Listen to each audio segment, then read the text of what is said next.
Buenos días, soy Delvis Grisel Ortiz y les doy la bienvenida a esta edición de Delvis Grisel y compañía. Hace una semana se discutió y se ventiló intensamente los arrestos que realizó el FBI en la ciudad de Mayagüez, de hecho mi ciudad natal. Un hospital y un edificio deportivo fueron usados como colateral en gestiones corruptas. El alcalde recibió ataques de todas partes y todo el mundo tuvo algo que opinar. No obstante, creo que la discusión y evaluación de los hechos se quedó corta y no fue a la raíz de los problemas municipales para que se nos permitiera entender cuál es el fondo de estos males y cómo debemos enfrentarlos y de paso ver cómo lo podemos transformar. Es por eso que hoy hablamos de los municipios. Me acompañan 3 expertos en el tema.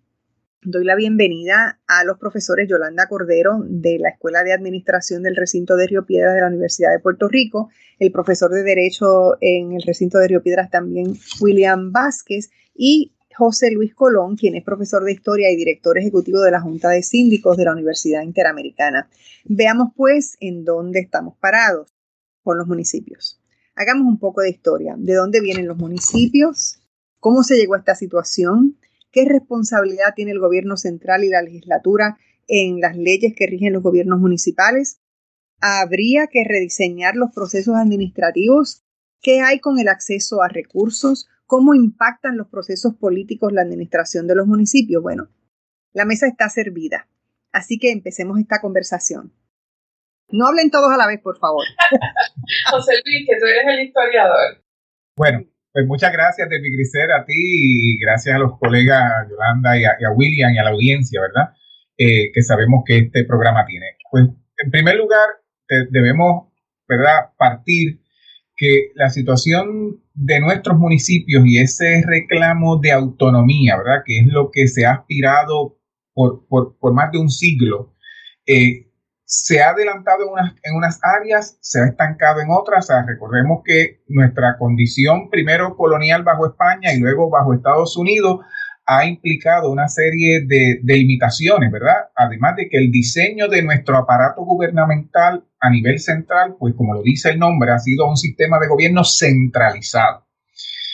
La época en que quizás estuvimos más cerca de un logro mayor fue durante la Convención Constituyente, y en eso William, pues obviamente es más experto que yo, ¿verdad? Cuando se intentó elevar a rango constitucional la autonomía municipal para evitar que las disposiciones y esa aspiración de mayor autogobierno local estuviese sujeta al vaivén político de la alternancia política de nuestro país. Desgraciadamente, aun cuando en la Asamblea Constituyente participaron como delegados 10 alcaldes que eran incumbentes en ese entonces, no se logró elevar a rango constitucional la autonomía municipal. Era entendible un gobierno, primero el primer cuatrienio de Muñoz como el líder fuerte, concentrado, una estructura de gobierno estrenándose entre comillas, ¿verdad?, porque era la continuación de los cimientos que había establecido el gobernador Togwell, que fue el último gobernador estadounidense en Puerto Rico. Así que el gobierno central siempre ha resistido y ha intentado minimizar esa transferencia de poderes, porque en la medida en que usted tenga un municipio, un gobierno local fuerte, puede entenderse por algunas personas que debilita el gobierno central. Y eso puede estar sujeto a debate, ¿verdad? Pero esa ha sido la tendencia en el desarrollo de nuestros gobiernos municipales. Sabemos que, ¿verdad?, por ejemplo, a partir de la invasión estadounidense, pues de entre 1902 y 1931 se aprueban 5 leyes municipales con distintas variantes y cambios, y hay un denominador común en toda esta legislación, y es esa aspiración de autonomía municipal, esa aspiración de obtener más poderes, porque históricamente hablando, Delvis, y contradictoriamente a lo que pudiera la percepción de hoy día, es que los municipios, aun cuando se ha adelantado legislación, han ido perdiendo injerencia en la prestación de servicios en los asuntos a su cargo. A principios de siglo, las primeras décadas del siglo XX, los municipios eran quienes controlaban y administraban todos los aspectos de educación, de justicia, de seguridad pública, además de obviamente de las funciones inherentes de recaudación de impuestos y demás. Pero en el caminar se le ha, por un lado, se perdieron injerencia en unas áreas. Por otro lado, el gobierno central se ha caracterizado también en muchas ocasiones por delegarle funciones, pero sin los recursos. Y entonces crea un disloque en esa gestión de la prestación de servicio, ¿verdad? No va a ser entonces hasta después de la Convención Constituyente, se aprueba una ley municipal en el año 60, que tuvo una repercusión particularmente sobre San Juan y Culebra, que eran dos casos atípicos. San Juan porque era el municipio de mayor población y que era administrado por una junta de comisionados y una junta administrativa, o sea, un monstruo de dos cabezas que era un cuerpo colegiado administrativo de la capital, y Culebra porque era un distrito municipal por lo pequeño, ¿verdad? Eso se subsana. En el 80 se aprueba la próxima ley municipal y no es hasta los años 90, realmente en los 80, cuando bajo la gobernación de Hernández Colón, se crea una comisión primero en el año 85 y luego esa comisión va a tener como resultado la gran reforma municipal del año 91 que incluyó la aprobación de 5 leyes complementarias, siendo la más conocida y quizás la más importante en el tema que nos ocupa, la Ley de Municipios Autónomos, que dio margen en ese momento a los municipios a crear empresas municipales para fomentar no solamente el desarrollo económico, sino también la autogestión y la prestación de servicios de una manera más efectiva. Esas corporaciones municipales tendrían la capacidad de actuar, ¿verdad?, como negocios, con unas juntas de directores y todo un andamiaje, pero adscritas, obviamente, y bajo el amparo de la estructura jurídica que estableció la Ley de Municipios Autónomos del 91. No sé si quizás Yolanda o William pues quieran un poco ampliar, pero por lo menos he llegado a cómo surgen, ¿verdad?, estas empresas municipales que gracias a esa gestión de la reforma municipal del 91 que le reconoce a los municipios para no solamente prestación de servicios, sino también para diversificar, fomentar desarrollo económico, entablar consorcios con otros municipios o con otras entidades. Y es un poco esa base que nos trae a la discusión que tú nos presentas sobre el caso que lleva varias semanas en la palestra pública del municipio de Mayagüez. Yo quería, ya que José pasa el batón a Yolanda, toda esta ley y todo esto que él está narrando, entonces, ¿cómo cogió todo esto administrativamente? Quizás ese ha sido el mayor reto que han tenido los gobiernos municipales, la propia gestión pública, gobernar municipalmente, porque primero no han tenido los recursos necesarios para pagar salarios competitivos, y competitivos no con la empresa privada, competitivos con el propio gobierno. O sea, los municipios, el salario promedio de un empleado municipal es mucho más bajo que el salario promedio de un empleado del gobierno estatal. También cuando se miran las estadísticas, la preparación académica promedio de los empleados municipales es más baja que la de los empleados públicos del gobierno estatal, y obviamente pues eso va a la par. Si yo pago poco, pues la gente mejor preparada se va a ir va a buscar otros nortes, ¿no? Así que ya eso de por sí les plantea una desventaja en términos de su capacidad para administrar lo público, porque posiblemente no tienen acceso a todos los recursos que ellos necesitarían. Si a esto le sumamos que, por ejemplo, el tema de las corporaciones, de crear empresas, es algo mucho más sofisticado que meramente administrar un municipio, que digo meramente, pero no es poca cosa administrar un municipio, pero un negocio, una empresa que funciona y opera bajo otras reglas, pues requiere otro peritaje, y hemos visto que ni siquiera el gobierno estatal, con todos los recursos que ha tenido a su alcance, ha sido capaz de evitar la quiebra de sus corporaciones públicas. Así que, ¿qué podríamos esperar de muchas de estas empresas públicas a nivel municipal, donde tienen menos recursos todavía? Yo creo que la misma ley que menciona José Luis, cuando se le da la autonomía a los gobiernos municipales, se le da el poder político y se le da para elegir el alcalde, elegir los legisladores municipales, pero quedó muy limitada la capacidad para sostenerse económicamente en los municipios. Entonces han tenido que recurrir a toda suerte de estrategias para salir adelante, y este tema de las corporaciones municipales pues, es uno de ellos, ¿no?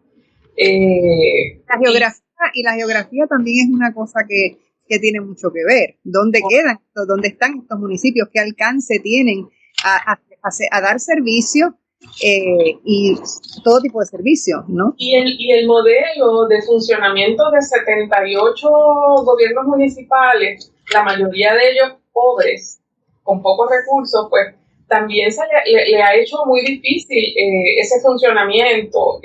Han surgido algunos consorcios como iniciativas particulares de algunos municipios que han decidido juntarse con otros para ofrecer algunos servicios, por ejemplo, los permisos, pero los municipios tienen un gran reto, y no es necesariamente luchar por descentralizar, que es lo que está pasando ahora, que están pidiendo más competencias, que se les deleguen más servicios. Eso es lo que está pasando. Los municipios también tienen que luchar por aumentar sus capacidades, porque de poco sirve que servicios que no ofrece bien el gobierno central ahora mismo se le pasen a los gobiernos municipales, y los gobiernos municipales no tengan la capacidad necesaria para desempeñarlos mejor. Así que yo creo que uno de los retos grandes que tienen ahora mismo los municipios es la administración pública, es cómo ellos articulan un servicio público municipal que pueda responder a las necesidades de estos tiempos, que no les cueste. Y cuando digo de estos tiempos, o sea, uno piensa en que los municipios también tienen que interesarse en los temas ambientales, en los temas de los recursos naturales, en la equidad, en la justicia. Estos son unos temas de los que pocas veces se habla a nivel municipal. Y si los municipios quieren moverse a ese otro nivel de gobierno más sofisticado, más de calidad de vida de la gente, pues tienen que entrar a eso. Y yo no sé, o yo dudo que tengan los recursos necesarios para hacerlo, por lo menos individualmente. Van a tener que inventar algo, crear algo que les permita tener acceso a ese nivel de pericia, y que a lo mejor lo puedan costear entre 3, entre 4 municipios. Exacto, como el recogido de basura, por ejemplo. Correcto. Es que si se pensara de entrada en el bien común, claro, y se organizara una visión de futuro a través de lo que es la necesidad real de cada municipio, pero no, la forma en que se maneja es otra. Yo tengo que pausar, pero al regreso quisiera preguntarle al profesor William Vázquez si las leyes existentes, ¿qué hacen más? ¿Ayudan más a los municipios o son más retantes y no resuelven gran cosa? Vamos a ver, regresamos en breve, no se vaya nadie. Estamos de regreso en Delvis Grisel y compañía. Bueno, le decía al profesor William Vázquez cuando me iba de la pausa que quisiera saber que me analice un poco el asunto de las leyes que se han hablado. Todas las leyes que han ido surgiendo para los municipios, ¿les ayudan realmente a los municipios o son obstáculos? ¿O hay mitad? ¿Cómo es la cosa? Bueno, yo lo primero que me parece que hay que siempre uno apuntar es a tener claro el alcance de lo legal, o sea, del impacto que tiene lo legal. Lo legal no es la solución no está en lo legal. Lo legal lo que hace es que provee un marco de actuación para que las políticas públicas se puedan alcanzar. Desde ese punto de vista, quizás debería empezar haciendo alusión a lo que decía José Luis, a la parte constitucional, en términos porque claro, lo que se haga a nivel de legislación, pues siempre tiene como parámetro lo que se disponga a nivel constitucional. Aunque la realidad es que la respuesta un poco en la línea que él dijo es que no hay mucho que buscar a nivel constitucional, porque básicamente la Constitución en el 52 a grandes rasgos lo que hizo fue reproducir lo que ya estaba en la ley Jones de 1917, que es un reconocimiento de que la existencia de los municipios depende de la Asamblea Legislativa. De hecho, hay una frase que se utiliza por parte de los tribunales, que a los alcaldes obviamente no les gusta mucho, pero que es algo muy reiterado, que es que los municipios son criaturas legislativas. Obviamente, una criatura tiene un padre, una madre, así que estas cosas, ¿verdad? Pues no una imagen que sea muy simpática a nivel de la alcaldía. Bueno, y si es una criatura legislativa, pues es una criatura de intereses políticos. También, o sea, tiene todo ese peso. Entonces, aunque sí es interesante porque la Constitución como quiera tiene un reconocimiento y esto tiene que ver algo también con lo que después quiero comentar de lo que dijo Yolanda. La Constitución sí reconoce que para que un municipio deje de existir hay que consultarle a los habitantes de ese municipio. Así que, interesantemente, hay una especie de reconocimiento de un principio de autodeterminación de los municipios, de aunque son controlados en todos los aspectos por la Asamblea Legislativa, hay un reconocimiento de que tienen una existencia propia, y esto tiene que ver entonces ya con elementos que no son elementos legales, constitucionales, sino que son elementos sociológicos de por qué tenemos 78 municipios, por qué cada uno tiene su propia identidad, cómo cada uno vino entonces a existir como existe hoy día, porque claro, una vez existe un municipio, hay toda una serie de cosas que tienen que ocurrir por la naturaleza de lo que es un gobierno municipal. Entonces, de repente, uno no puede decir qué bonito tenemos 30 municipios o qué bonito tenemos 78, qué elemento cultural histórico tan interesante, porque la realidad es que aquí hay un tema de viabilidad. Y es que, igual que tenemos 78, pues podemos decir, bueno, pues vamos a añadir 10 más, porque hay unas comunidades que interesan tener esa personalidad propia, pero la pregunta es, ¿cuántos municipios aguanta Puerto Rico desde el punto de vista de la idea de que tenemos de lo que significa, de lo que debe ser un municipio?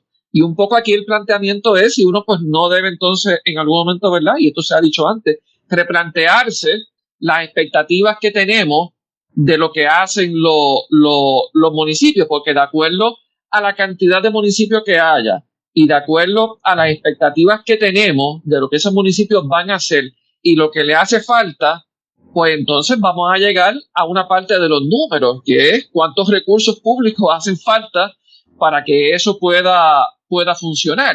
Y claro, eso es un planteamiento que ha existido históricamente. Si le añadimos todo el tema de la quiebra, pues tenemos entonces pues una complejidad adicional. De hecho, en estos días no solamente salió el tema de las empresas municipales como una vía, ¿verdad?, de superar los retos fiscales de los municipios, si ha funcionado o no ha funcionado. También sale el tema del proyecto que tenía la Junta de Control Fiscal de establecer unos planes fiscales en un grupo piloto de municipios, que esto funcionó o intentó funcionar, sería tal vez la manera de describirlo, como por año y medio, y simplemente se abandonó durante los pasados días. La Junta levantó las manos y dijo, o sea, esto no es viable, este proyecto, por la resistencia que pusieron los alcaldes, pero era precisamente un intento de tratar entonces de atender estas cosas con todos los problemas que uno pues les puede señalar a la carga, digamos, ideológica que tiene en términos de cómo manejar los asuntos públicos la Junta. A la pregunta puntual de las leyes, yo lo que señalaría es como tal vez un eje de la discusión que uno no debe tener de perspectiva, que le demuestra a uno todas las consideraciones que hay con esto, es por qué la ley de 1991 no funcionó como se esperaba que funcionara cuando fue un gran adelanto. De hecho, no es que la palabra autonomía no estuviera antes en las leyes, como dice José Luis, eso siempre ha sido como que un anhelo, pero en el 91 había un sentido de que aquí pasó algo históricamente distinto, pero estaba amarrado a una cosa, era que un reconocimiento por parte de la administración de Hernández Colón de que el tema del manejo del territorio me refiero al manejo físico, la planificación del uso que se le diera al terreno, era un punto de referencia fundamental para el desarrollo de los municipios. Por lo tanto, un componente importante de esa ley era la posibilidad de que los municipios adoptaran lo que llamaban, ¿verdad?, unas competencias por parte del gobierno central que específicamente eran facultades que tiene la Junta de Planificación, facultades que tenía lo que antes era ALPE con los permisos, y los municipios de repente pues asumieran un liderazgo en eso. Claro, gran parte del problema que muchas personas han señalado históricamente es que eso estaba pensado en Ponce. Y estaba pensado en Ponce, y cuando digo Ponce, estaba pensado en Ponce, pero hasta qué punto la aspiración de que el municipio, de que los 78 municipios arrancaran con esa misma empuje, era viable en municipios más pequeños, municipios donde hasta qué punto va a definir el uso que tú le des al terreno cuando la gente no quiere llevar inversión allí. Claro. Entonces, claro, en ese sentido, tal vez era una ley que aspiraba a que la plataforma fuera uniforme cuando la realidad tal vez no era uniforme. Entonces, ¿qué es lo que quería señalar? Tienen la ley, tienen un andamiaje y una política pública clara. ¿Qué ocurre durante las décadas posteriores? Que independientemente de que hubiera en la ley, estas son las limitaciones que tiene la ley, independientemente de que la ley dijera lo que dijera, independientemente de que a nivel de la gobernación hubiera un compromiso con eso, dentro del gobierno central, la estructura no solamente, digamos, administrativa, sino la cultura de trabajo y de pensamiento dentro del gobierno central se manifestó en una resistencia de parte, por ejemplo, de la Junta de Planificación a ceder lo que era una autoridad que la Junta pensaba que históricamente a partir de los 40 fue lo que echó para adelante el país. Así que si la Junta de Planificación y esa visión centralista durante la época de Tocqueville fue la que echó para adelante el país, ¿cómo es que ahora esto se va a fragmentar y se lo vamos a dejar a los municipios? Y a partir del 91 para acá ha sido una tensión entre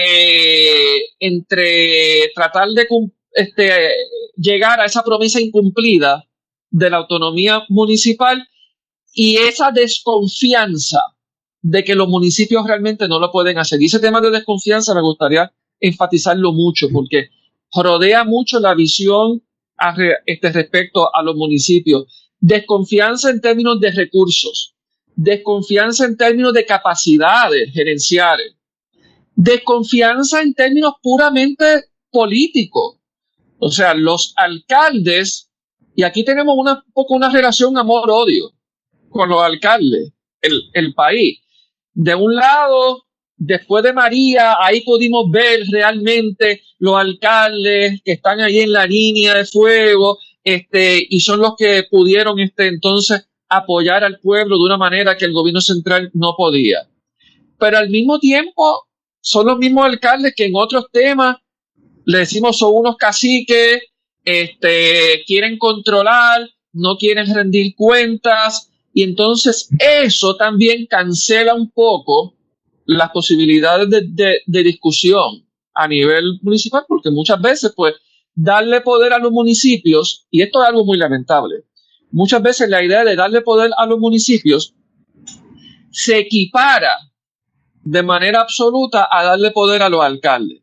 Si no confío en los alcaldes, pues entonces voy a tener una resistencia en darle poder a los municipios. Y esa equiparación de alcalde-municipio es algo que hay que superar. No porque en la realidad política y gerencial muchas veces no opere así, sino porque debemos aspirar a que no opere así. Y eso tiene que ver con cómo los municipios trabajan, cuáles son los puntos de referencia de los municipios cuando hacen política pública, lo que decía Yolanda. Hay unos temas de los derechos de los ciudadanos, los medio ambiente, que parecería que todo el mundo está de acuerdo con que son temas de la Asamblea Legislativa, pero los municipios no deben dedicarse a esas cosas. Y la realidad es que hay unos temas que son transversales en la gestión pública, ya sea municipio o ya sea gobierno central. Tengo que pausar. Tengo que pausar, pero cuando regresemos quiero escuchar la opinión sobre esta disertación del profesor Vázquez, de Yolanda y de José Luis. No se vaya nadie, regresamos en breve. Estamos de regreso en Delvis Grisel y compañía.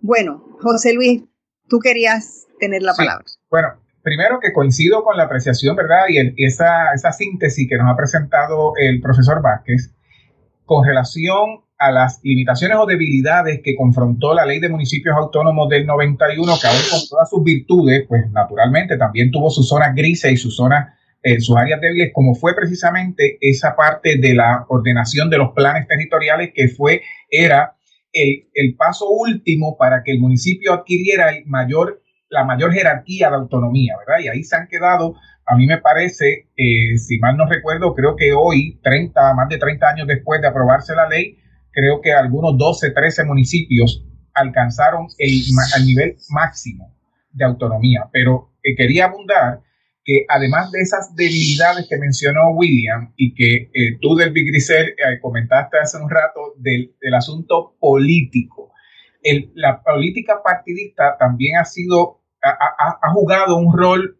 protagónico y lascivo para ese desarrollo de la autonomía municipal. De hecho, yo no sé, hay poca gente, o a lo mejor pocos saben, que en 1902 se aprobó legislación y se eliminaron 20 municipios.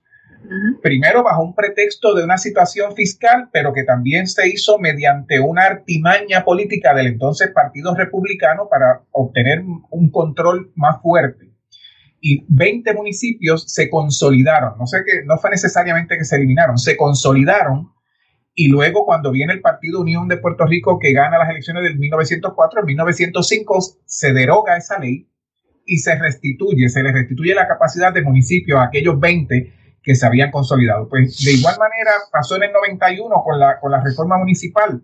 Ya es el final del segundo cuatrienio consecutivo de Hernández Colón, y cuando viene el cambio de gobierno en el 93, una de las primeras acciones de la administración del gobernador Pedro Rosselló fue derogar la ley que creaba una comisión que tenía la responsabilidad de capacitar a los funcionarios para poder ejecutar las competencias que le habían sido transferidas a los municipios mediante las 5 leyes que componían la reforma del 91. Después de ese proceso, fueron cientos de enmiendas que recibió la Ley de Municipios Autónomos por administraciones PNP y populares, que atentaron contra la efectividad y contra esa aspiración de autonomía. Yo, tan reciente como anoche, compartía con mis estudiantes del curso de gobierno municipal una de las legislaciones que más daño le hizo a los municipios fue la famosa reforma reforma de salud, que se acuñó desde la administración, desde el gobierno central, y que todos sabemos cuáles fueron los efectos políticos, administrativos y económicos. Y finalmente quienes terminaron subvencionando la tarjeta de salud del gobierno central fueron los municipios. De hecho, gran parte de la quiebra de los municipios actualmente, su origen comienza desde la reforma de salud, porque la imposición del pago y del costo de ese sistema resultó leonino y resultó prácticamente de mucha dificultad económica para los municipios. Así que ese conjunto de las debilidades de la ley con el juego político-partidista y el intercambio, ¿verdad? Y la serie de las enmiendas que llegó el momento que se salió de control. Y hablo un poco con conocimiento de causa porque cuando estuve en la legislatura tuve la oportunidad de presidir la Comisión de Asuntos Municipales del 2001 al 2005 y hubo que hacer un intento de una reforma de la reforma bajo la administración de la gobernadora Sila Calderón, porque ya iba la ley distorsionándose a tal magnitud que conllevó en lo que sabemos que pasó en agosto pasado, cuando se deroga la Ley de Municipios Autónomos y se aprueba y se adopta el nuevo Código Municipal de Puerto Rico, que es el estatuto que está vigente en la actualidad. Y en este asunto que acabas de mencionar sobre salud, sobre el sistema de salud, no podemos olvidar que con todo eso se destruyó un sistema de salud que era extraordinario, respetado en toda esta parte del planeta, estudiado en universidades en Estados Unidos por lo fantástico que era.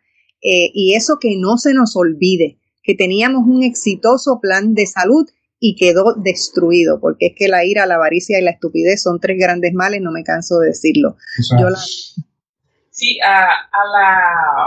al efecto de la tarjeta de salud que tuvo sobre las finanzas municipales hay que sumarle otro evento que ocurrió también por esa fecha, que fue la imposición desde la legislatura y el gobernador de que los gobiernos municipales entraran al sistema de retiro del gobierno sin tener las condiciones económicas para pagar lo que se requería en aquel momento, pagar como aportación patronal a cada uno de sus empleados. Al forzarlos a entrar, y eso ocurre simplemente para tratar de solventarlo, porque ya se veían venir los problemas del sistema de retiro, pues pensaron, vamos a meter aquí a los municipios para que también nos ayuden a seguir pagando las aportaciones para mantenerlo a flote.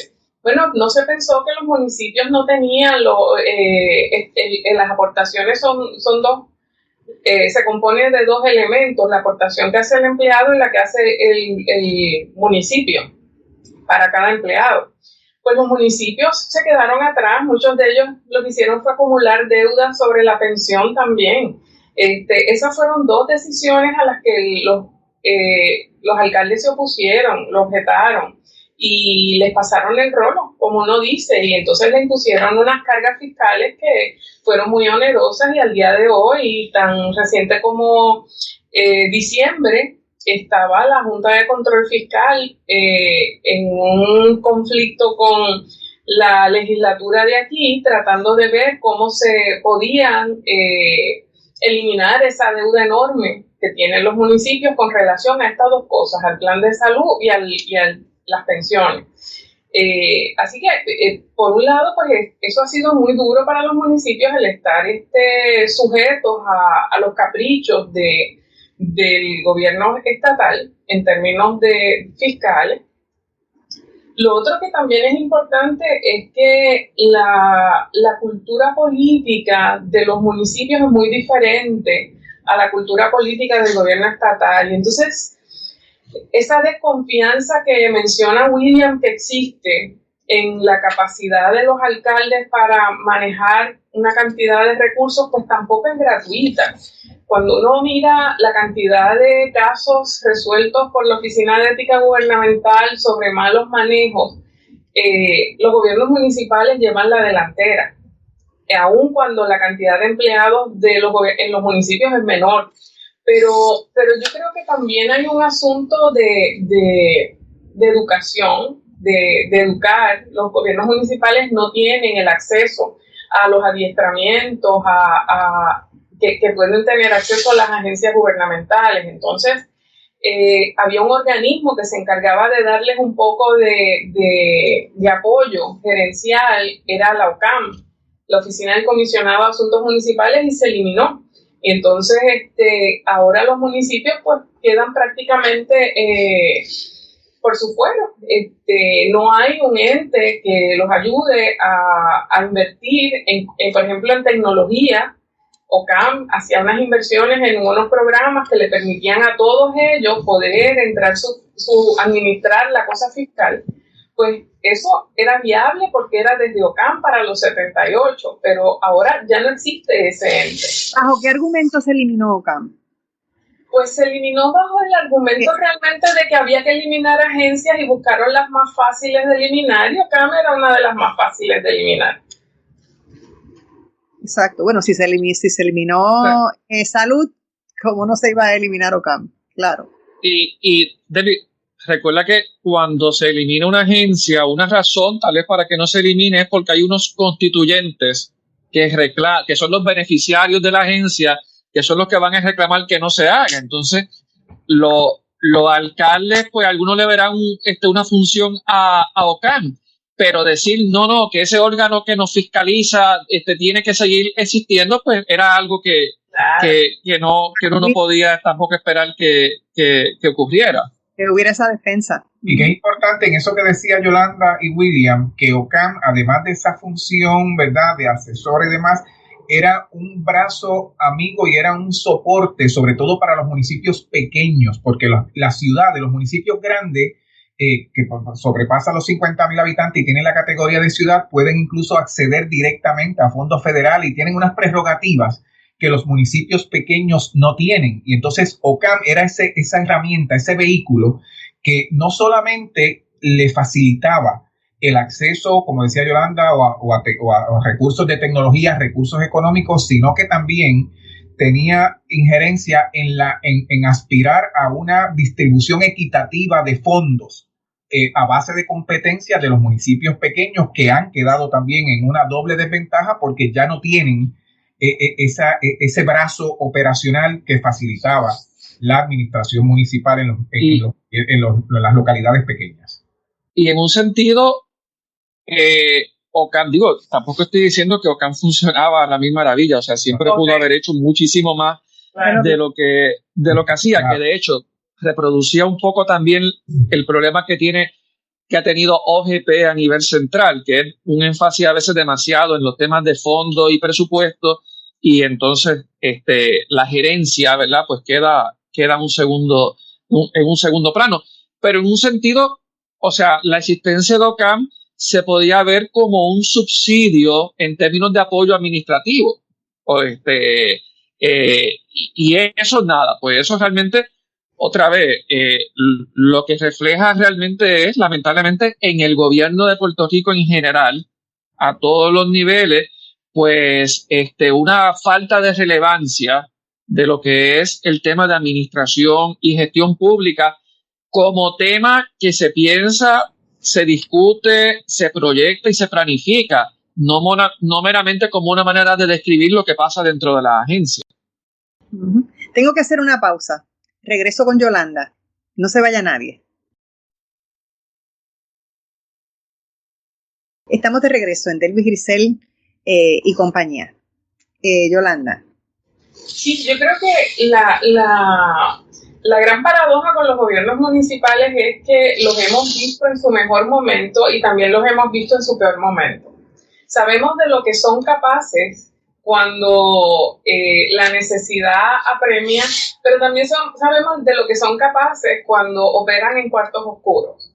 Uh-huh. Y entonces, pues, ese yo creo que es el gran dilema que tenemos los ciudadanos con relación a los municipios y un poco lo que decía William Vázquez de la relación de amor y odio que hay hacia los gobiernos municipales.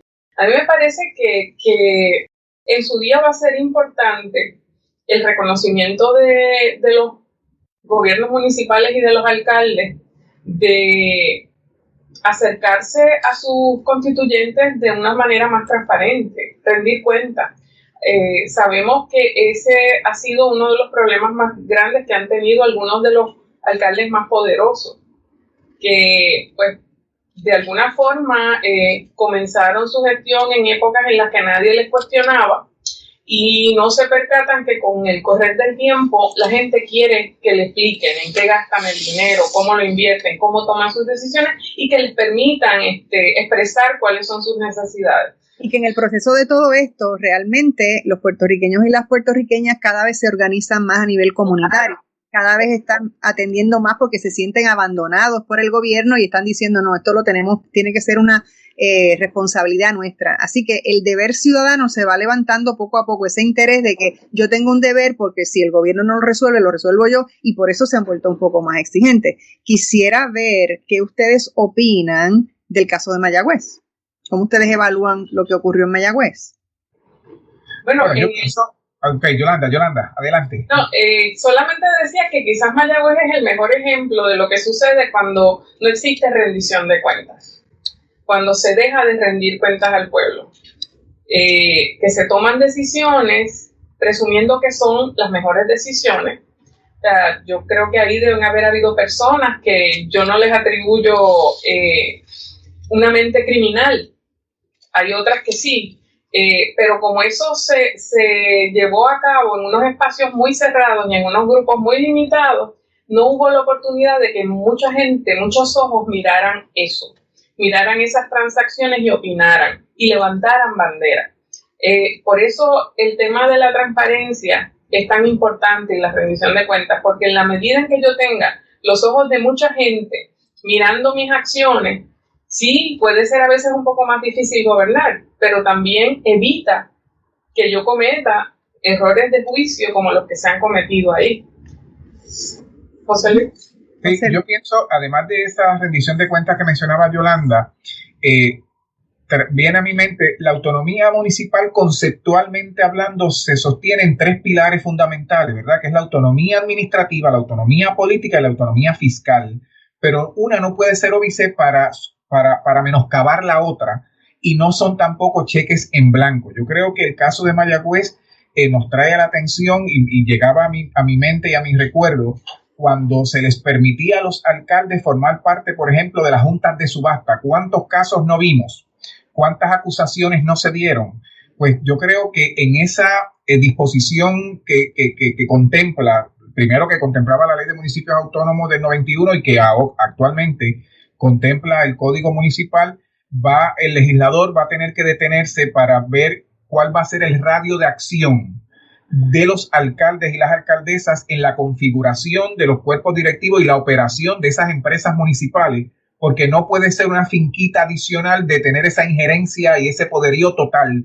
Si es una corporación que tiene una junta de directores, ¿cuál va a ser ese rol? Porque aquí, fíjense que estamos hablando sin atribuir, ¿verdad? Y sin pasar juicio, pero tienes al alcalde presidiendo la junta de esa corporación municipal, y entonces cuando vienes a ver, además de esa rendición de cuentas, no hay un espacio para la fiscalización y para la supervisión o la evaluación de una sana administración y sobre todo comprometer, porque ahí en su momento la legislatura municipal, a mi juicio, tendrá también que responder, porque se dan unas acciones que aparentemente no se le da cuenta a nadie, como decía Yolanda, porque muchas veces se creen omnipresentes y omnipotentes y que no se deben nada más que al círculo de esos empleados o funcionarios de confianza, y eso puede conllevar a situaciones como la que hemos presenciado en el caso de Mayagüez. William. Yo creo que, yo creo que hay dos cosas que yo señalaría. Una es, pues, que hay que hacer un examen de responsabilidad en términos políticos de quien tenía, ¿verdad?, las posiciones gerenciales del alcalde, de igual manera que cualquier persona que esté a cargo en el gobierno central, en cualquier gestión pública, pues hay que pasar juicio sobre si actuó correctamente o no, pero también yo creo que aquí hay un asunto que no podemos pasar desapercibido, que es examinar la parte de diseño.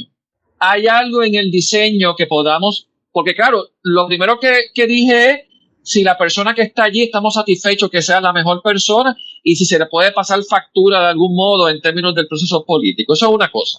O al partido político, esa es la dimensión política que es bien importante en todo esto.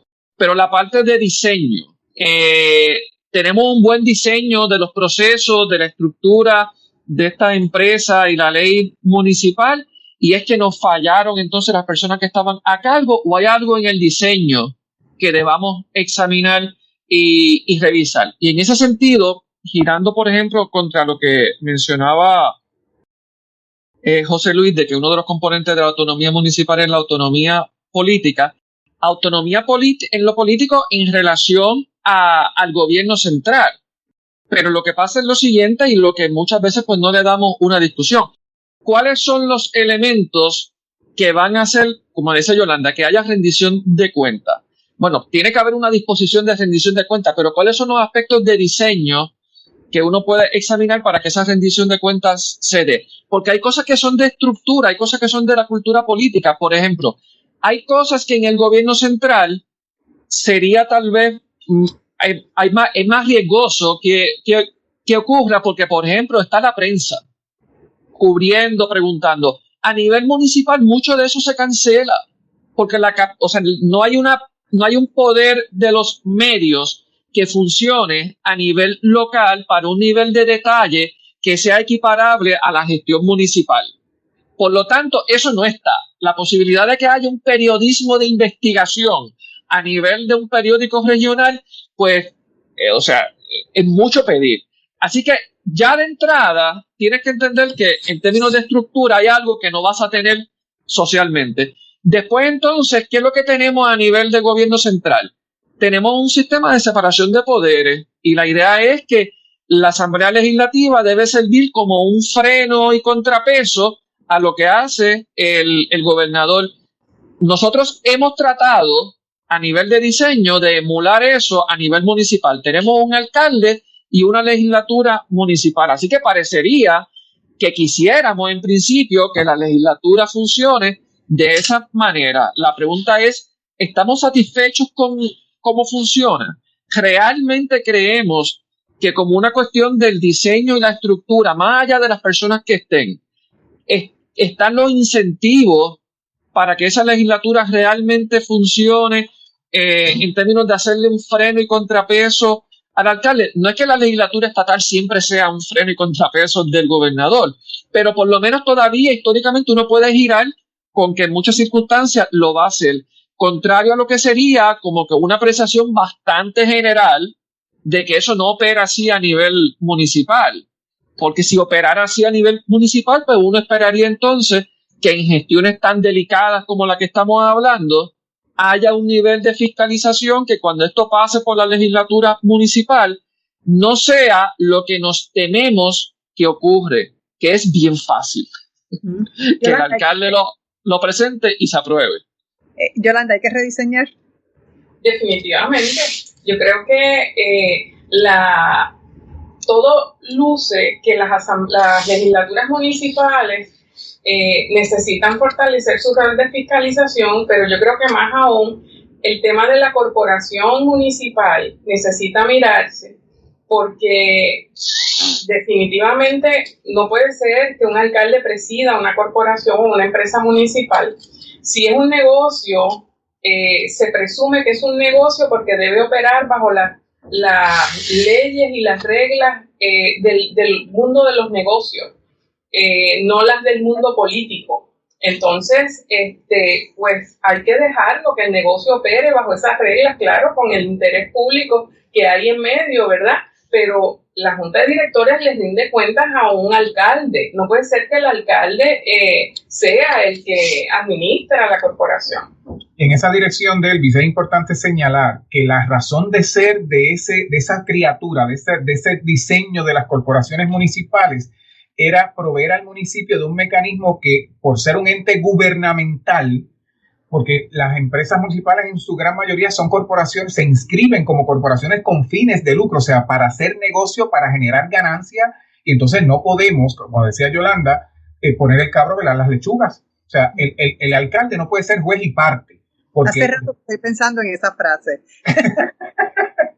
no puede ser juez y parte porque, como decía Yolanda, si la corporación municipal se rige por una junta de directores, esa junta le tiene que rendir cuentas al alcalde y eventualmente a su legislatura municipal, que vendrían a ser la función de matriz de esa subsidiaria.